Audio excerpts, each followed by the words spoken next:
Hey y'all, what is going on? This is Jesse Both from the 19th hole, and I'm going to do the rookie guide here, the pre-tournament guide for the upcoming Pacific Cup tournament. And what we're going to do here in this video is we'll talk about the holes 1 through 9. We'll talk about the routes, the elevations, the clubs, the balls that you may consider using when you start the tournament. This is a pre-tournament guide, so we don't know what the winds will be like. And I'm going to talk about different situations and how to play these holes depending on what kind of winds that we do see in the tournament. Below are my links to my social media platforms, so if you would like to follow me or subscribe to any of those, they're below in this picture, and you can find me on Facebook at the name below. And if you want to find our community page on Facebook, it is Golf Clash, the 19th hole on Facebook. So if you go into your search and you search for Golf Clash, the 19th hole, you'll be able to find it quite easily. So this is the Pacific Cup tournament, and it starts on Monday, January 6th. So what we're going to do now is our illustrated rookie guide for the tournament. So I'll be right back, and we'll get started. All right, y'all. So I don't have my normal Illustrator pen, so hopefully this counterfeit pen works quite well. We'll have to wait and see. So I apologize for any crappiness on the Illustrator end for this video. So, all right, we got hole number 1. It's a par 4. We start out with an opportunity for eagle here on this par 4. If you want to play this one safe, maybe you don't have the clubs to go to the left-hand side and you want to play it safe, we'll be playing plus 10% on the drive, and we're going to play it to the right side. So you're basically going to be playing this shot up this fairway with the goal of landing it somewhere in there and trying to get as far up the fairway as possible. And that's going to give you the best angle to the hole. You have 2 options from the second spot to the right.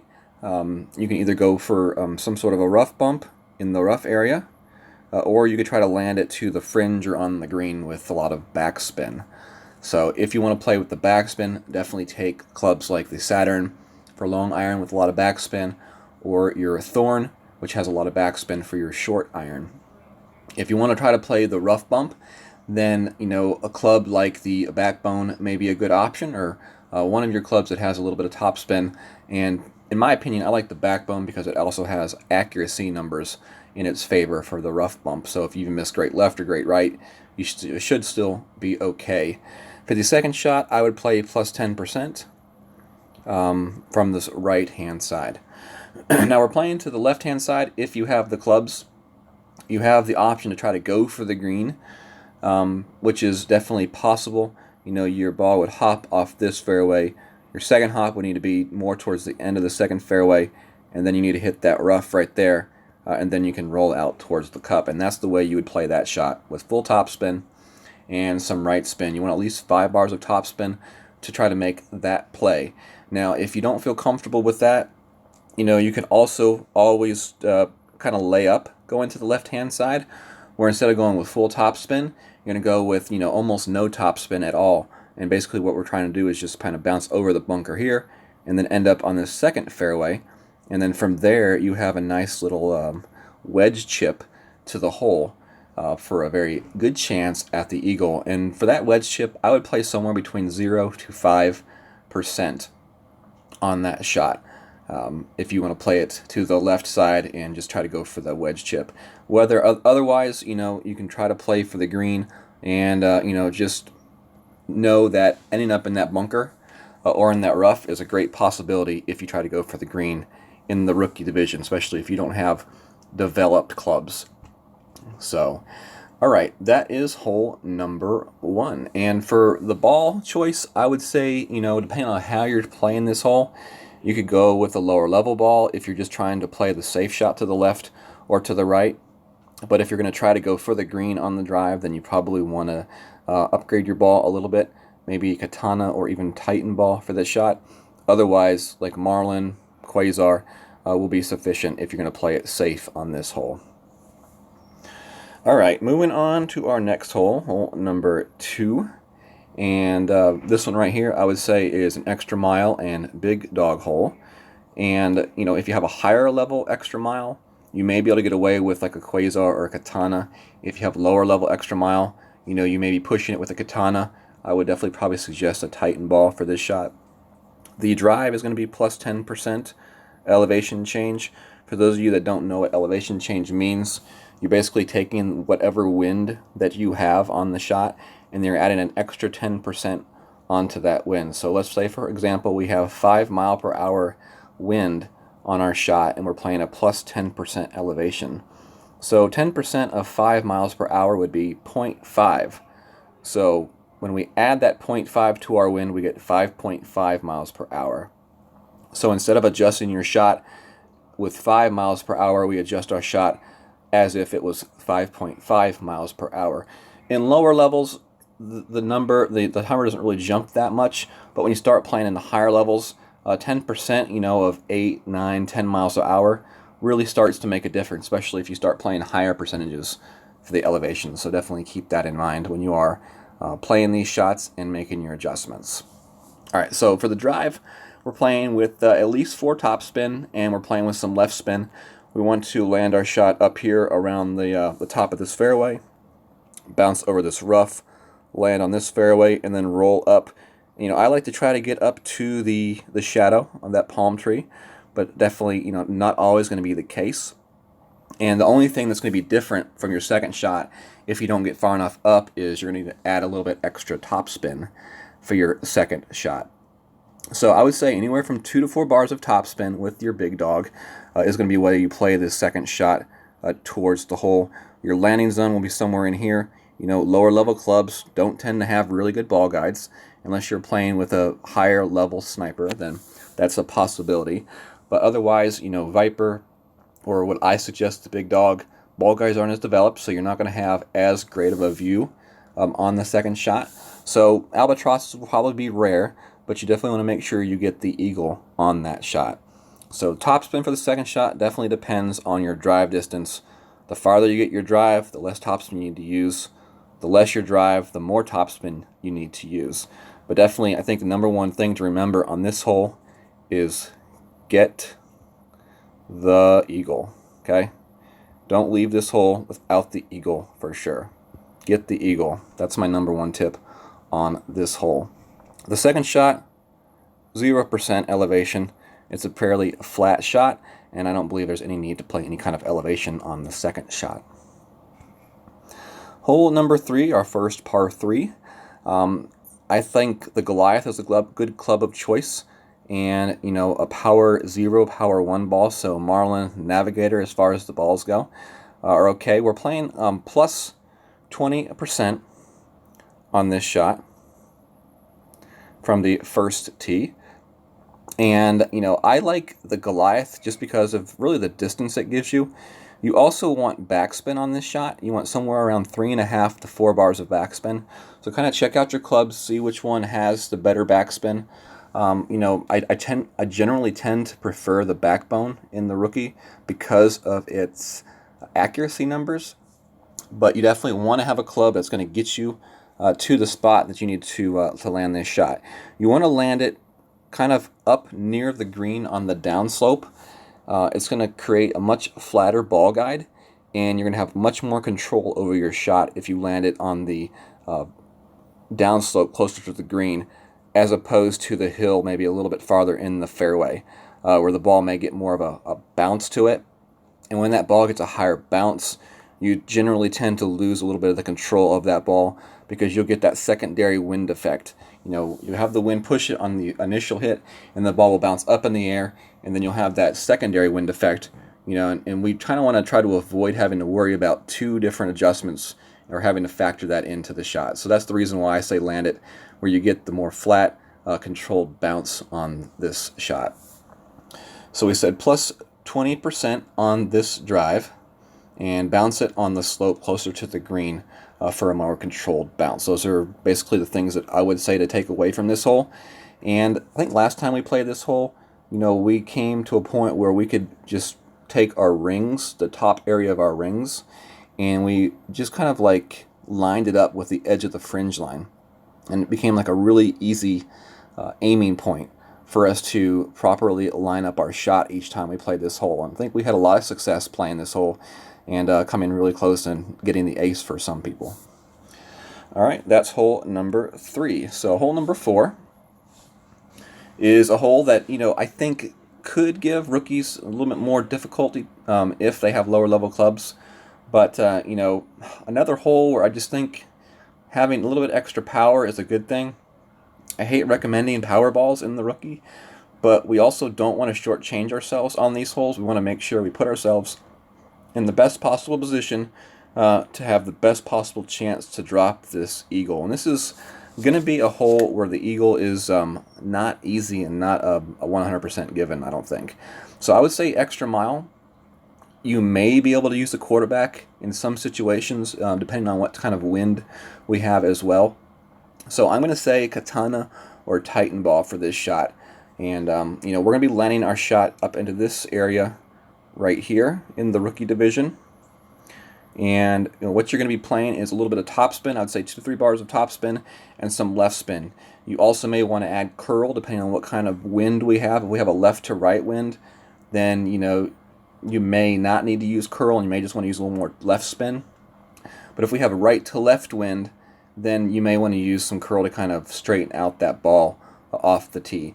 Basically what we're looking for is our shot to hop over this bunker, land on the fairway here, and then roll up the fairway to somewhere in this zone right there. That's what we're looking for on this tee shot.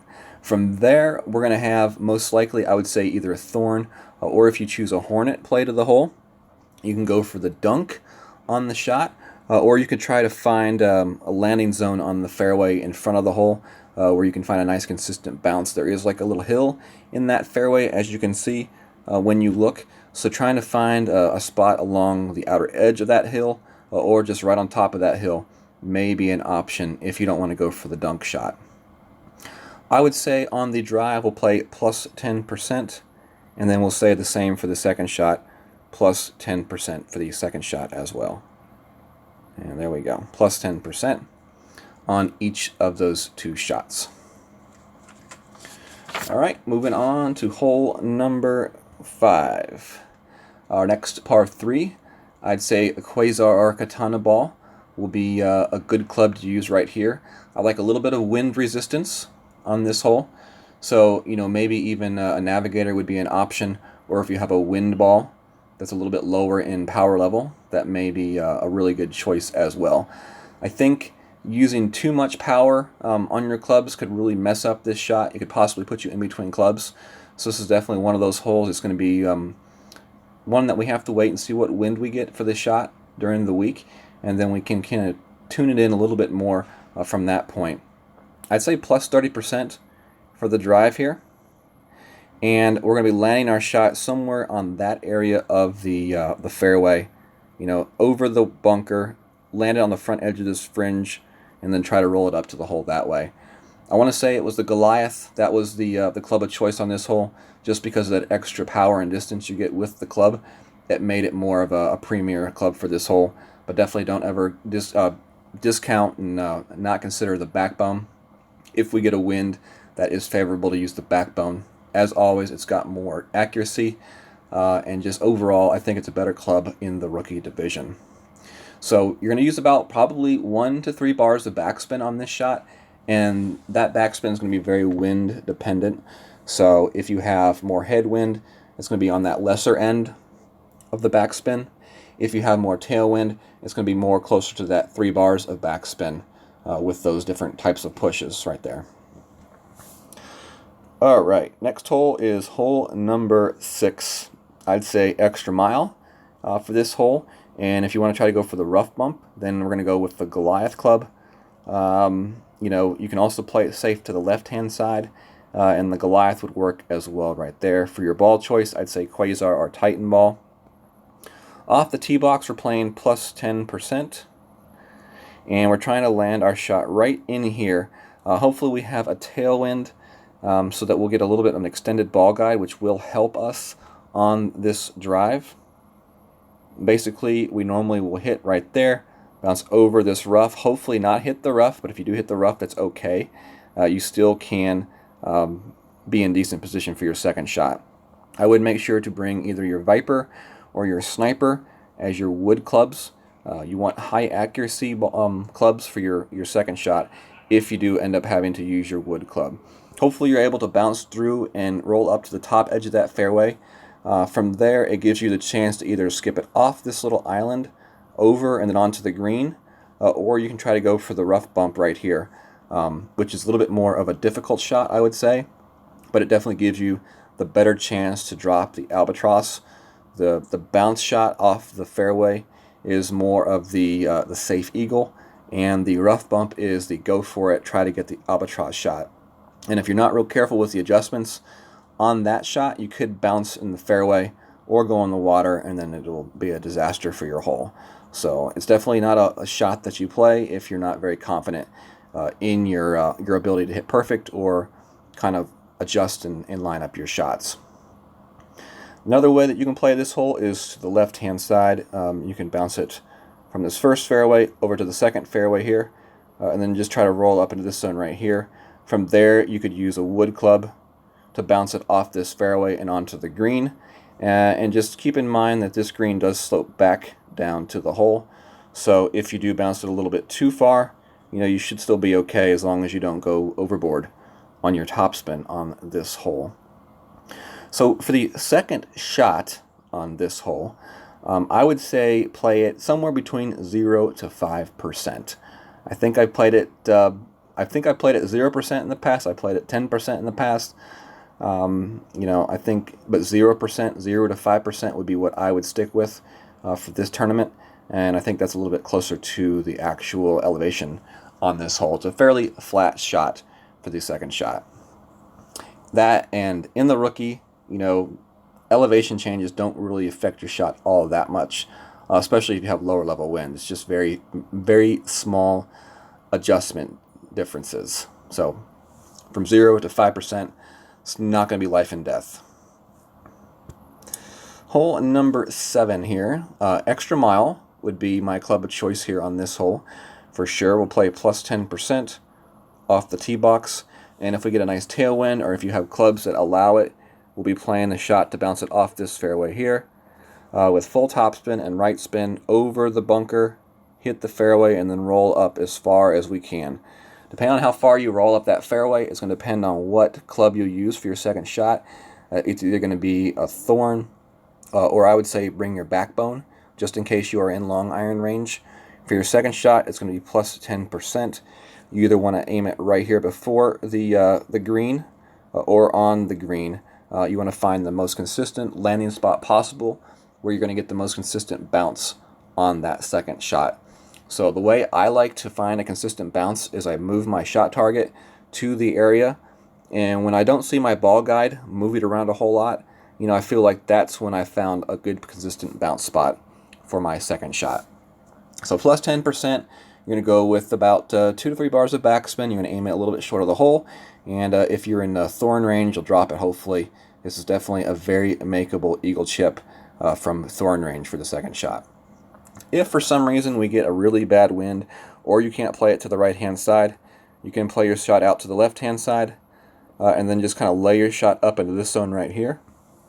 And then with like a Viper or a Sniper, you can play your shot to the hole where you either bounce over here, or you land it on the fringe with a lot of backspin.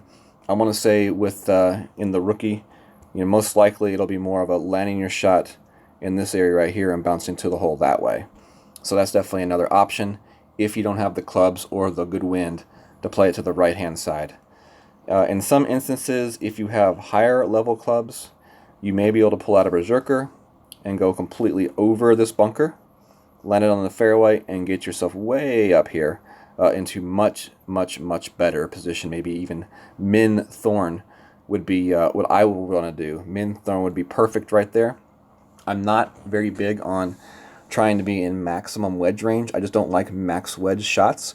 I would much rather be in min thorn range though. So if you have the choice between max wedge or pulling it back to min thorn, I would always suggest, if you're able to, pull it back to min thorn over a max wedge. All right, next hole is hole number 8, and this is our next par 3. We're going to play plus 10% on this shot. Our landing zone is going to be somewhere right in here. I like the Viper ball, and Navigator ball is fine here. Marlin ball is fine here. Basically what you're trying to do is you're taking a shot down to a very lower area, and then you're bouncing up a hill. This is a very steep incline up this hill to the green. What you want to do is you want to make sure you get your ball to the hole. If you come up short of the hole, the ball can stop and then roll back down this green onto the fringe, setting up your little wedge chip for a birdie. You never want a wedge chip for a birdie on a par 3. So for this drive, past 10% is what we said, and you're going to be using probably somewhere between 1 top to 1 bar of backspin, I would say. If you have a headwind, we're looking at more of 1 top spin. If we're looking at a tail or side wind, closer to 1 backspin. You want to try to line your ball guide up as best as you can with the grids going up the green towards the hole. And then, depending on what your wind angle is, you want to try to offset that shot just a little bit, tiny little bit, and try to have that roll into the hole. This is definitely a very makeable ace if you play this one correctly.